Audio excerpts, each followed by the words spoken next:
Alright, so new adventure, and we are now at the border crossing of Chile to Bolivia.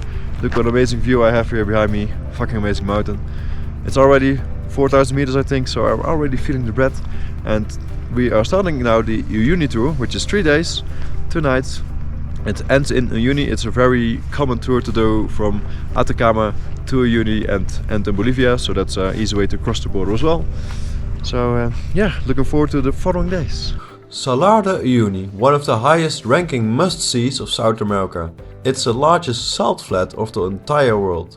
You definitely don't want to miss this, and you want to do it correctly. Throughout this video I will explain different subjects. First, let's zoom out a little bit, because there are a few ways to get there. But most importantly, where do you want to go to next?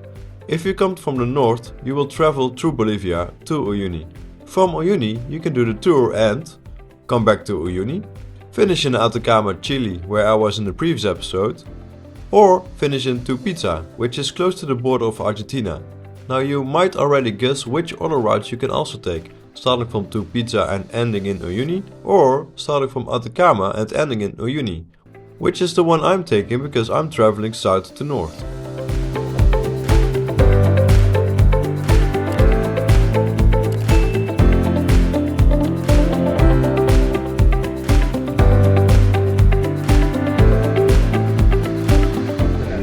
So alright, so the cars are signed and the bags are on top, and now we're going into Bolivia, and we need to take our swimming gear out, so we're probably gonna swim with like a hot spring and a salt field. That's what I'm expecting, but actually I didn't remember it really that much, so I'm just gonna be surprised all along, and I really like that actually. Also the clouds are disappearing, so the sun's getting through and it's getting a little bit warmer because it's quite cold now.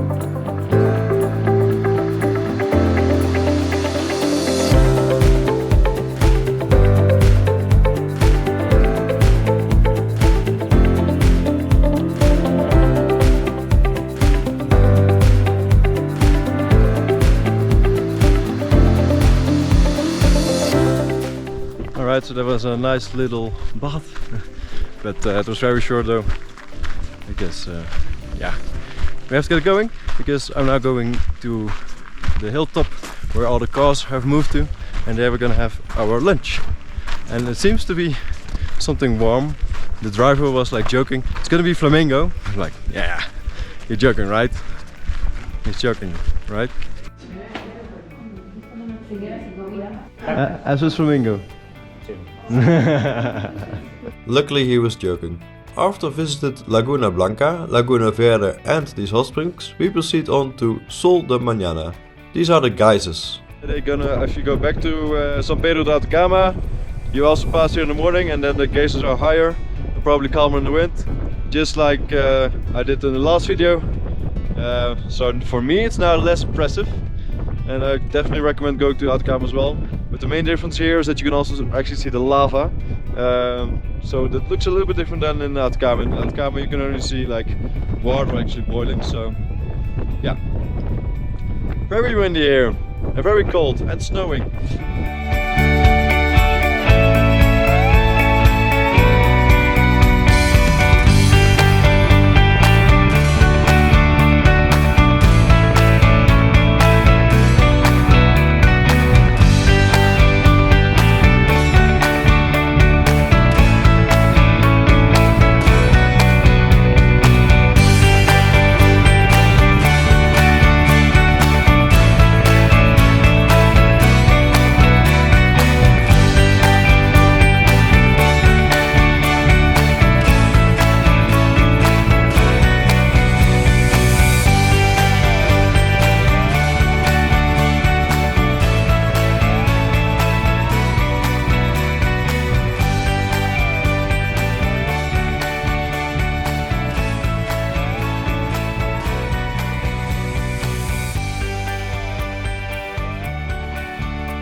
After Laguna Colorada, we had quite a long drive towards our sleeping location in Villamar, a small town in the middle of nowhere. You know you are in the middle of nowhere if you have to pay for your toilet paper. So we are fast.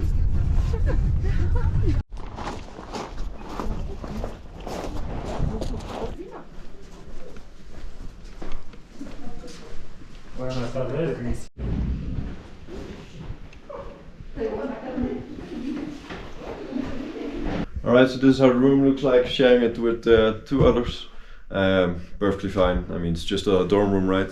Now we're getting the big bags out from the top of the car, and then I guess we're gonna get dinner, and thereafter it's just some free time. I think we're gonna play some card games. Alright, so new day, second day, waiting for the cars to come back from the fuel station. Load the car up again with our bags, and then we're on the way. I actually have no idea what's on the trip today, but it's gonna be beautiful probably. So yeah, really looking forward to the next day. Slept quite well, the dinner was very good, breakfast also, but I forgot to film that because when I see food I'm just gonna eat it. So yeah, next day, let's go.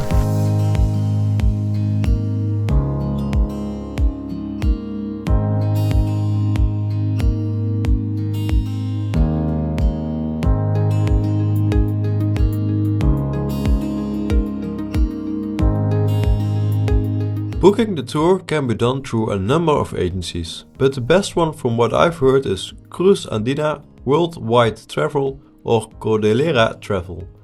I've done it with Worldwide Travel, but I booked it through Dinomades because that was a little easier in terms of paying digitally.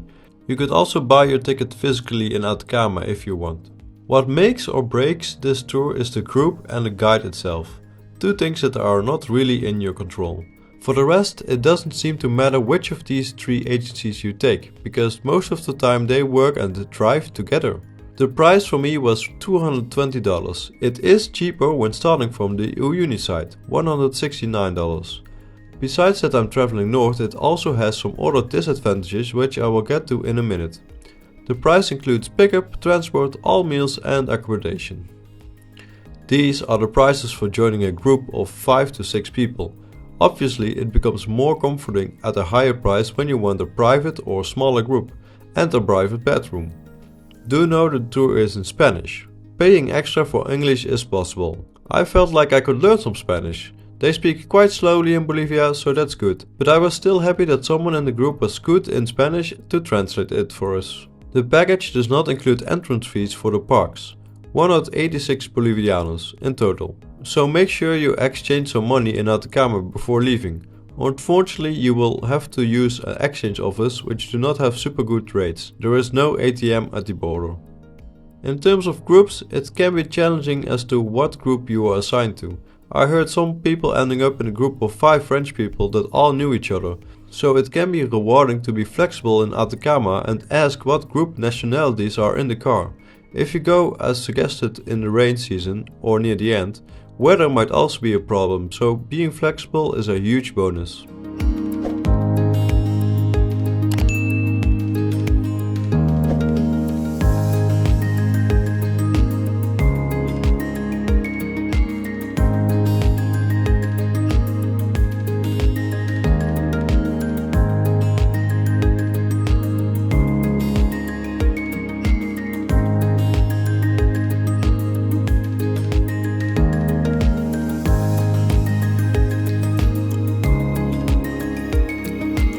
This like whole house is made of salt and some wood, but mostly the construction is of salt. We have a private bathroom with a hot shower. It looks like there are 2 knobs, so that's good. So yeah, that was day 2. I mean, it was surprisingly good actually. I mean, at first I was like, alright, we're gonna do some rocks and some little lagoon, but it turned out to be a very beautiful scenery today. And yeah, very excited for tomorrow when we're actually going on the salt flats. It's called Salar de Uyuni after all, which means salt flats in English. Yeah, I'm sharing the room with one other guy, so that's fine. And for the rest, of course, we're gonna have some dinner. It's probably nice. Let's include some picture right now how it looks, if I don't forget it. And yeah, I'll see you guys tomorrow when we are going to the salt flats.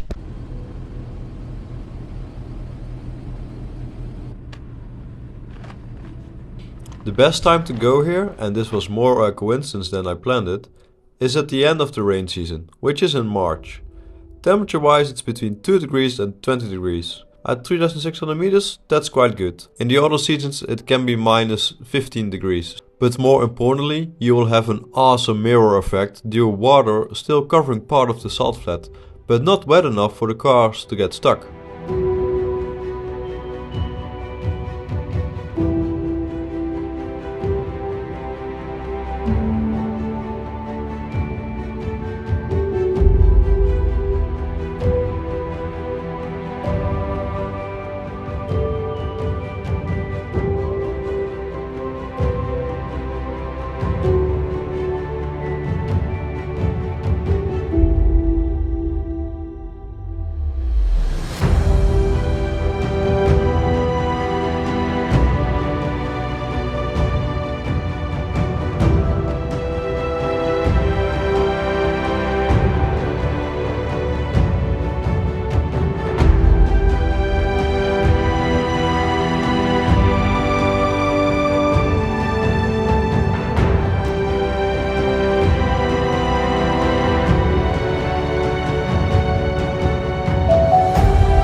Truly the most spectacular view I've seen on a flat area.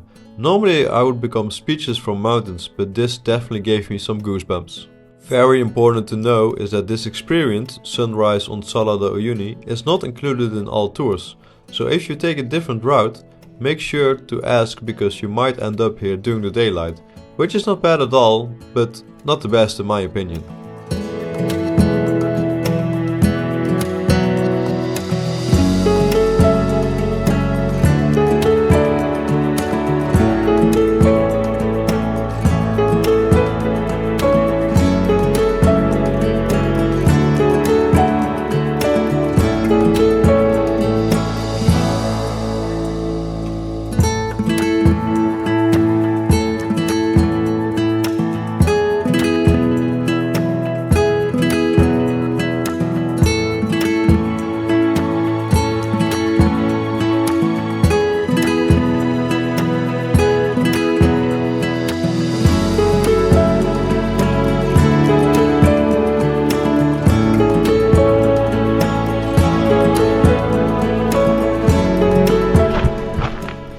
It's a nice little island, discovering cactuses, no, mostly to have a nice viewpoint over the Salar de Uyuni. So yeah, I liked it. Now I'm a bit running late for breakfast, because of course I want to have some drone shots. So yeah, rushing down, and let's see how the breakfast looks like.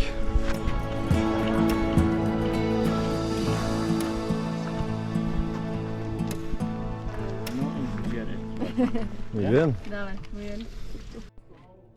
Just with other people around. Yeah, like if you went around the side and you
y, ahí, y, ahí. Muy bien. ¿Ya? Ahí, todos agachados. 1, 2, 3.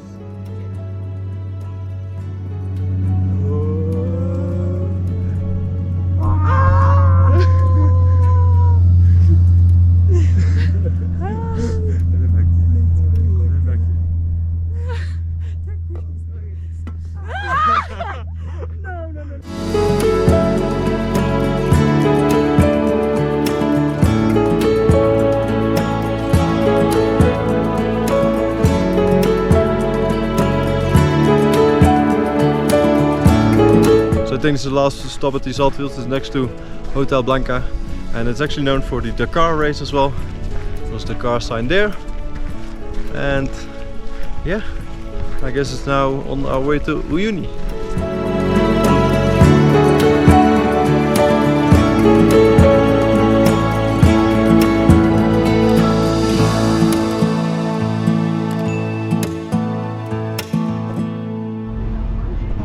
Alright, so I'm finishing the tour here in Uyuni.